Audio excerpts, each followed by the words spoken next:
1965년 5월 16일 오후 박정희 대통령 부부와 수행원들은 존슨 미국 대통령이 보내준 대통령 전용기 보잉 707에 몸을 실었다.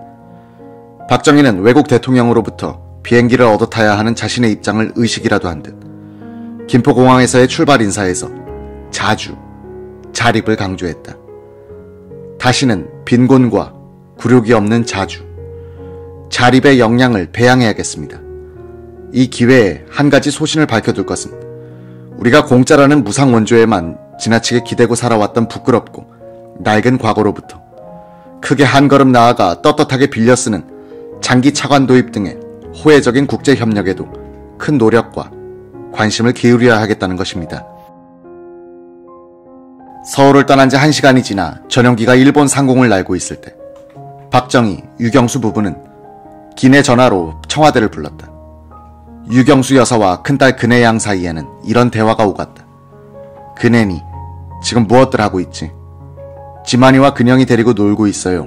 어머니 거기가 어디예요? 지금 막 일본 상공을 날고 있다. 잡음이 많은데 어머니 말이 잘 들리니? 예, 잘 들려요. 어머니 비행기 멀미하지 않으셔요? 괜찮아. 높이 떠서 참 편하네. 할머니께도 걱정 마시라고 여쭙고 그리고 아버지, 어머니 안 계시는 동안 동생들 잘 보살펴라. 약 8시간의 야간 비행으로 북태평양을 횡단한 비행기는 16일 새벽 2시 알래스카의 엘멘도르프 공군기지에 도착했다. 여기서 잠시 쉬었다가 다시 7시간의 비행 끝에 워싱턴 근교의 랭글리 공군기지에 도착하는 것은 현지 시간으로 16일 오후 5시였다. 윌리엄스버그 시장, 기지사령관 등이 마중 나왔다. 박정희 일행은 영국 식민지 시대의 고도 윌리엄스버그에서 첫날 밤을 보냈다. 다음날 오전 박 대통령 일행은 헬리콥터 편으로 백악관으로 향했다. 존슨 대통령의 영접은 각별했다. 두 대통령은 백악관 뜰에서 환영식을 마친 뒤 큰 리무진에 동승했다. 두 대통령의 차량 행렬은 백악관을 출발, 펜실베니아 대로를 거쳐 영빈관의 블레어 하우스에 이르는 카 퍼레이드를 벌였다. 존슨 대통령은 박 대통령을 숙소까지 바래다 준 셈이다. 1961년 11월의 첫 방미 때와는 비교가 되지 않을 정도의 깍듯한 국빈 대접이었다. 1965년 5월 17일 오후 5시로 예정된 한미 정상회담 1시간 전에 백악관 안보회의는 존슨 대통령에게 회담 준비 자료로 3페이지짜리 메모를 전했다. 지금은 비밀 해제된 이 문건의 요지는 이러했다. 박 대통령은 미국이 한국을 계속 지원하고 한일 국교 정상화 이후에도 한국을 일본의 통제권 안으로 밀어넣지 않는다는 보장을 요구하고 있다. 그런 보장을 얻게 되면 그는 한일 국교 정상화 협정을 비준하는 데 필요한 국민의 지지를 얻는 문제에서 유리해질 것이다. 박 대통령은 농촌 출신인데 부끄러움을 타면서도 아주 영리한 사람이다. 그는 키가 작은 데 대해 콤플렉스를 갖고 있어. 처음 만나면 공식적이고 딱딱하다. 그러나 기분이 편해지면 상대방이 솔직한 태도에 잘 반응한다. 그의 한 가지 취미는 승마다. 월남 정부는 추가적인 한국군 파견을 요청하고 있다. 우리는 한일 국교 정상화와 관련하여 도전을 받고 있는 박 대통령이 그 난관을 극복하기 전에는 이 월남 파병 문제를 의논해서는 안 된다고 생각한다. 한국 측은 이번 방미 기간에 추가 파병의 대가로서 추가 원조를 얻을 수 있지 않을까 탐색전을 벌일 것으로 예상되므로 이 시점에서는 우리가 나서서 구체적 논의를 하지는 말아야 한다고 생각한다. 백악관 서재에서 열린 제1차 한미 정상회담에는 두 대통령이 통역만을 데리고 대저했다. 이 대화록은 비밀 분류에서 해제, 공개돼 있다. 이를 근거로 박, 존슨 두 대통령의 발언들을 대화체로 재구성하면 대강 이러했다.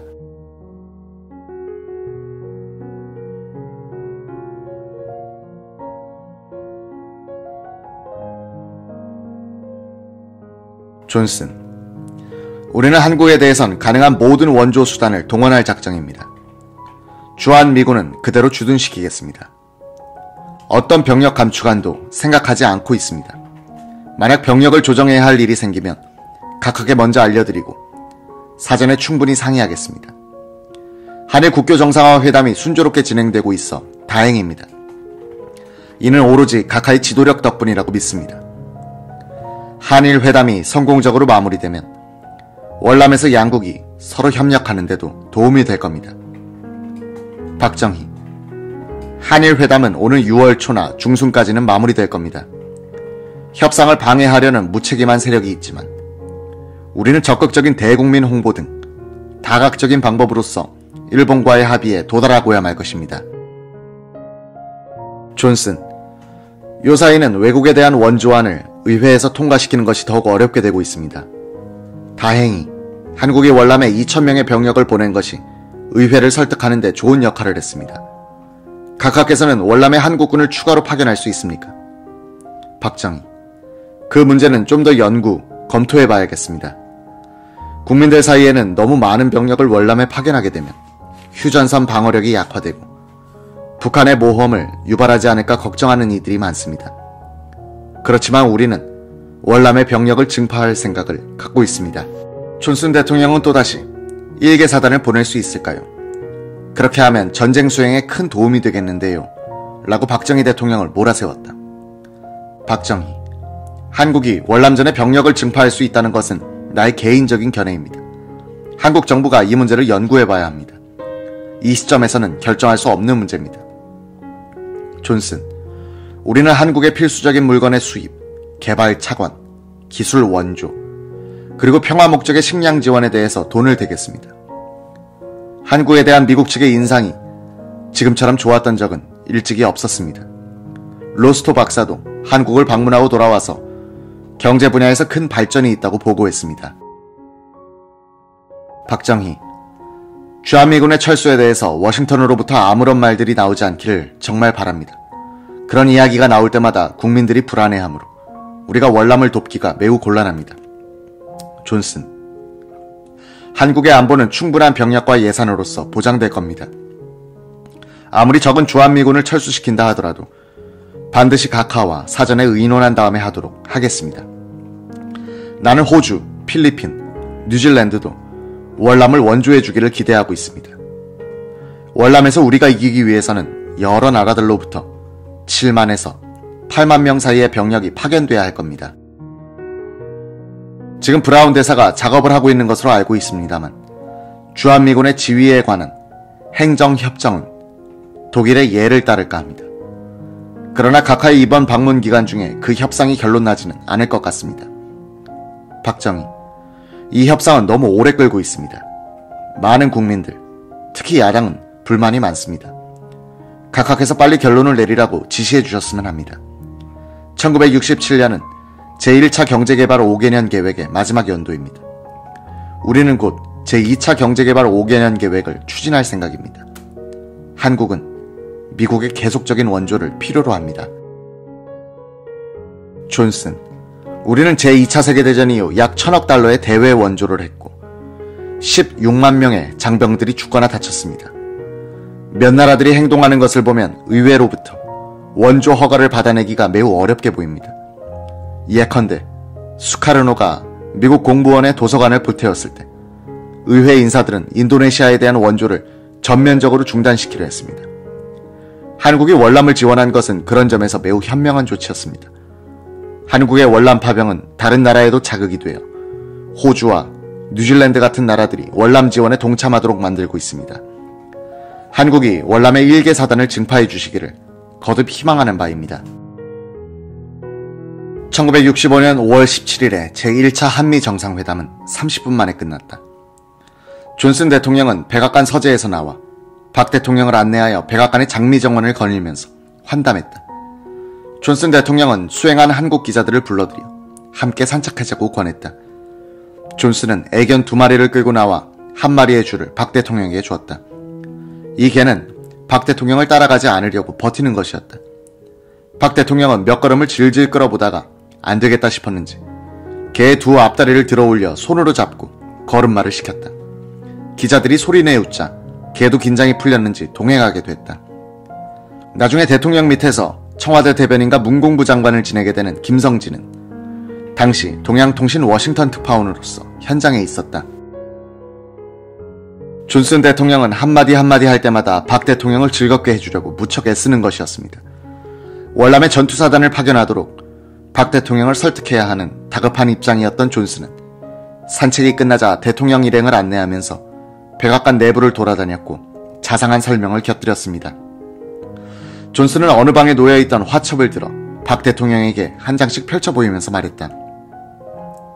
우리 언론이 나를 어떻게 만들어 놓았는지 한번 보십시오. 시사 만화가들이 존슨을 웃음거리로 만든 장면들을 본 박 대통령도 웃음을 터뜨렸다. 그는 한국 기자들과 수행원들에게 여기 좀 봐, 이렇게 그렸네 라고 했다.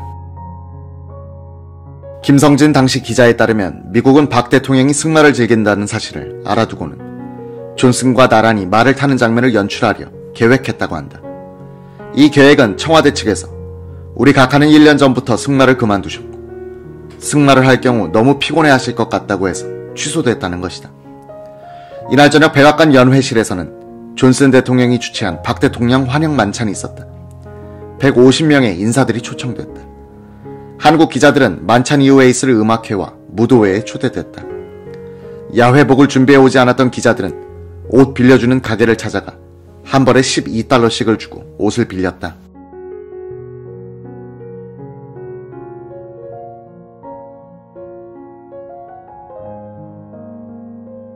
무도회가 시작되자 존슨 대통령은 유경수 여사에게 다가가 춤을 추자고 했다.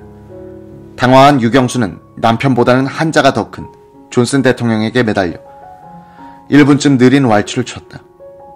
존슨 대통령은 자기 부인을 박 대통령에게 보내 춤을 추라고 시켰다. 춤을 출 줄 모르는 박정희는 이 프로포즈를 거절하는 결례를 범했다. 그뿐이 아니었다. 박 대통령은 피로하다면서 아내를 데리고 숙소로 돌아가 버렸다. 주빈이 갑자기 사라지니 분위기가 이상해질 수밖에.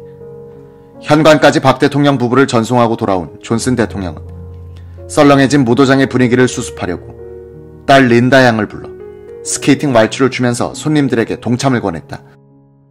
1965년 5월 18일의 일정도 8군데를 도는 시간표로 박정희 대통령을 기다리고 있었다. 미국 대통령 직속의 국가안보회의 간부 제임스 C. 톰스는 제1차 정상회담을 분석하여 이날 존슨 대통령에게 참고용 메모를 올렸는데 재미있는 대목이 있다. 우리 측 통역이 전하는 바에 따르면 각하께서 박 대통령에게 발언할 기회를 충분히 주었으나 박 대통령은 극도로 부끄러움을 타는 사람이므로 오늘 회담할 때도 그에게 다시 한번 지난 회담 때 그냥 넘겨버린 어떤 의제가 있다면 기탄 없이 이야기를 해보라고 격려해주는 것이 좋을 듯합니다. 제2차 정상회담은 이날 오후 5시 양쪽 장관과 보좌관들이 배석한 가운데 백악관에서 열렸다. 존슨 대통령은 먼저 이날 정오 내셔널 프레스클럽에서 한 박 대통령의 연설이 훌륭했다고 축하했다. 그는 이어서 지난 봄 중서부를 강타한 허리케인의 희생자들을 돕기 위하여 한국 국민들이 보내준 성금에 대해서 감사했다. 한국 국민들에게 전해주십시오. 그 돈은 한국전에 참가했던 군인들 중 피해 가족들을 위해서 쓰겠다고요. 존슨 대통령은 전날 밤의 만찬에 대해서도 듣기 좋은 말만 했다. 어제 만찬장은 빈자리가 하나도 없었습니다. 오늘 많은 손님들이 나와 집사람에게 각하와 자리를 함께한 것을 영광이었다고 말했습니다. 그렇게 많은 사람들이 먼 길을 와서 자리를 빛내준 것이 참으로 뿌듯합니다. 존슨 대통령은 박 대통령에게 어제 우리는 양국 간에 논의할 이야기를 전부 다 한 것 같습니다. 각하께서 제기하시고자 하는 의제가 더 있으면 서슴없이 말씀해 주십시오. 무슨 주제든지 좋습니다. 나는 러스크 장관과 함께 간밤을 거의 뜬 눈으로 지내면서 도미니카 공화국의 정부군과 반란군이 무력 충돌을 일으키지 않도록 제지하는 데 골몰했습니다.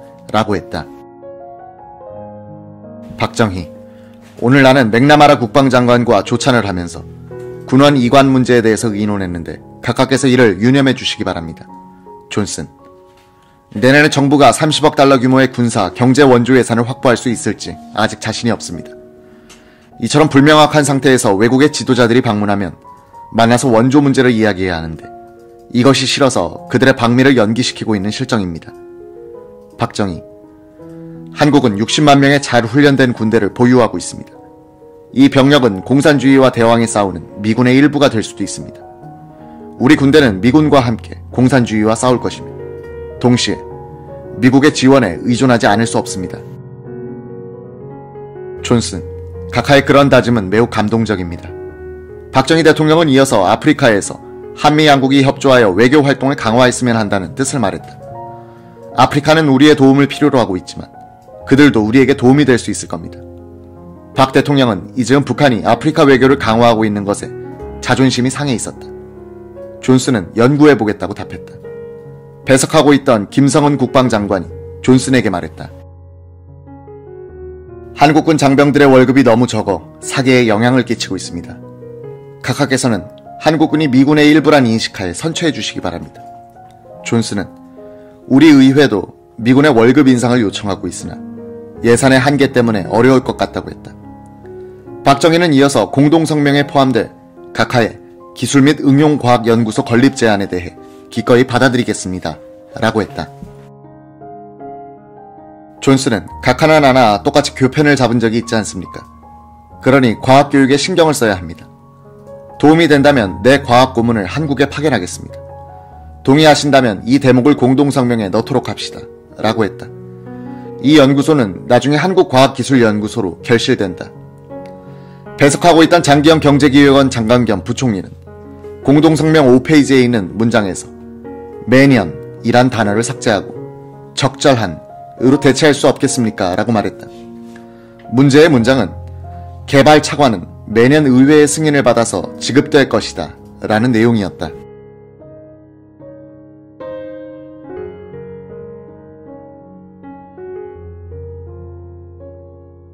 장기영 부총리는 그런 제약 내용이 공개되면 1억 5천만 달러 차관이 조건부란 인상을 줄까봐 매년이라는 단어를 떼버리자고 했던 것이다. 존슨은 매년만을 그냥 떼버리도록 양해하면서 한마디를 덧붙였다. 그렇지만 우리는 의회와 언론에 대해 솔직하게 말할 수밖에 없습니다. 그들은 우리의 대외의 원조가 매년 의회의 승인을 받아야 한다는 것을 잘 알고 있으니까요. 옆에 있던 이우락 비서실장이 한마디 거들었다. 우리도 그러한 법적 절차를 잘 알고 있습니다. 미국이 이런 식으로 우리를 많이 도와주었으므로 우리는 이 원조를 선용하여 보답하도록 하겠습니다. 존슨 대통령은 내가 가는 곳마다 오늘과 같은 공동성명을 만들어낼 수 있다면 표를 많이 얻겠소 라고 하더니 배석한 브라운 주한미국 대사와 김현철 주미 한국 대사에게 덧붙일 말이 없느냐고 물었다. 두 사람 모두 없다고 하자 존슨은 박 대통령에게 오늘 저녁 7시에 다시 만날 수 있기를 바랍니다. 나는 다른 일정 때문에 조금 늦겠습니다. 라고 하면서 제2차 정상회담을 끝냈다. 1965년 5월 18일 백악관에서 박정희 존슨 제2차 정상회담이 끝난 직후 발표된 양국 공동성명서는 월남에 대한 지원 문제에 두 나라가 협조하기로 합의했다고만 밝혀 전투병력 파견 문제가 논의된 것을 감췄다. 성명의 요지는 한일 국교 정상화 이후에도 대한 원조 계속, 군원 이관 계획의 재검토, 주한미군 지휘협정의 원칙 합의, 그리고 공업기술연구소 설립이었다. 양국 대통령은 교사로서의 과거를 상기하면서 양국의 교육 문제에 대해 논의했다. 박 대통령은 한국의 공업기술 및 응용과학연구소를 설치할 가능성을 검토하기 위하여 그의 과학고문을 한국에 파견하겠다는 존슨 대통령의 제의를 환영했다. 한국의 공업화를 과학기술적으로 뒷받침하게 되는 한국과학기술연구소의 설립으로 이어지는 이 성명의 중요성을 제대로 안 기자는 별로 없었다. 이 연구소의 초대 소장이 되는 최형섭, 당시 원자력 연구소장에 따르면 동아일보의 김진현 경제부 차장만이 제대로 기사를 썼다는 것이다. 워싱턴에서 전해오는 그 많은 파격적이고 이례적인 의전 대접에도 불구하고 경제 분야 원조에서는 파격도 이례도 없었다.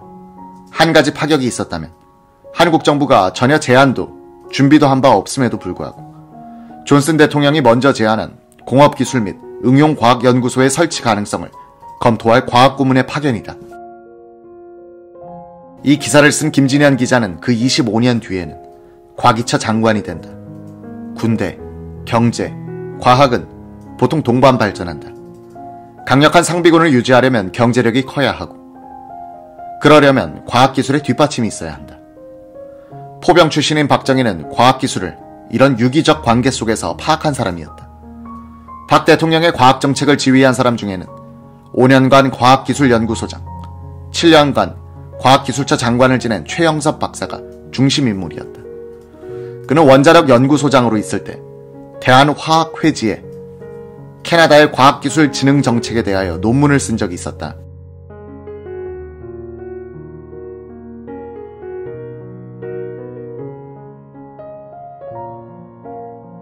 1964년 말 한준석 경제비서관이 대통령께서 그 논문을 읽었는데 직접 설명 좀 해주시오 라고 했다. 그래서 최 박사는 대통령, 국무총리, 장관들이 참석한 자리에서 과학 정책에 대해서 설명하고 질문을 받기로 했다. 박 대통령이 물었다. 최 박사, 우리나라의 과학기술을 어떻게 하면 좋겠소? 과학기술을 발전시키려면 무엇보다도 과학 교육을 바꿔야 합니다. 아는 교육에서 하는 교육으로 바꿔야 한다는 뜻입니다. 자격을 따는 교육이 아니라 문제 해결 능력을 갖추는 교육이 필요합니다. 공업화를 하는데 기술을 아는 사람도 없고 기술을 어디서 가져와야 된다는 것도 모르고 기술을 만들어낼 줄도 모르는 지금으로서는 기업과 학계를 연계하는 어떤 매개체가 필요합니다. 최영섭 박사에 따르면 박 대통령은 방미 한 달 전에 연구소장들을 모아놓고 립세션을 베푼 적이 있다고 한다. 이 자리에서 박 대통령은 스웨터를 만들어 2천만 달러나 수출했다고 대견해하더란 것이다. 최영섭이 찬물을 끼얹었다. 그것은 참 기특한 일입니다. 그러나 언제까지나 그런 일만 하겠습니까? 일본은 이미 매년 10억 달러어치의 전자제품을 만들어 수출하고 있습니다. 그런 힘은 어디서 생겼겠습니까? 바로 기술 개발입니다. 박 대통령은 미국에 갈 때 기업과 기술을 연결시켜주는 매개체로서 과학기술연구소의 필요성을 절실하게 느끼고 있었다고 한다. 최영섭 박사가 나중에 김현철 주미 한국대사로부터 들은 바에 따르면 당초 존슨 대통령의 과학고문은 우리 쪽에 공과대학을 만들어주겠다는 제안을 했으나 박정희 대통령이 대학 대신에 연구소를 만들어달라고 부탁했다는 것이다. 과학기술연구소 설립에 합의한 한 달 뒤 존슨 대통령은 약속대로 과학보좌관 도널드 F. 호니그 박사와 전문가들을 한국으로 보내 최영섭 박사가 소장으로 있던 원자력연구소와 금속종합연구소를 둘러봤다. 호니그 박사는 방한하기 전에 최영섭 박사에게 연구소 설립의 기본계획을 수립하기 위한 조사를 주관할 미국 연구소는 장래 한국 연구소와 자매 결연을 맺어야 하는데 어떤 연구소가 좋다고 보느냐고 물었다. 최 박사는 미국 측 생각은 어떠냐고 물었더니 호니그 박사는 벨 연구소를 생각하고 있다고 말했다. 최 박사는 벨 연구소는 세계적인 명성을 가진 연구소지만 막대한 연구비를 들여 기초 연구부터 하는 귀족적인 연구소로 우리 실정에는 맞지 않다고 생각했다고 한다. 그래서 우리에겐 기업을 도와서 그들이 필요한 연구를 해주는 바텔 연구소가 바람직하다. 공업과 직결되는 연구를 할 수 있는 장사꾼 같은 계약 연구소가 필요하다고 호니그 박사에게 연락했다고 한다. 벨 연구소는 장기적인 안목으로 기초과학에 막대한 투자를 하여 얻어진 연구 성과를 오랜 기간에 걸쳐 상품화하는 곳인데 반해 바텔 연구소는 수탁 연구 중심으로 그때그때 필요한 연구 결과를 기업에 적용시켜 나가고 있어 공업화 초창기의 한국에 더 적당하다고 판단했다는 것이다. 박 대통령은 1966년 2월 3일 최영섭 박사에게 한국과학기술연구소에 초대 소장 임명장을 주는 자리에서 두 가지 당부를 했다. 예산은 내가 책임지고 마련해 줄 테니 구차하게 소장이 경제기획원에 들락거리지 마시오. 그리고 인사청탁을 절대로 받아들이지 마시오. 최 박사는 고집이 세서 남의 말을 잘 안 듣는다는 것을 잘 알고 있으나 그래도 혹시 거북한 일이 있으면 나한테 와서 말해주시오.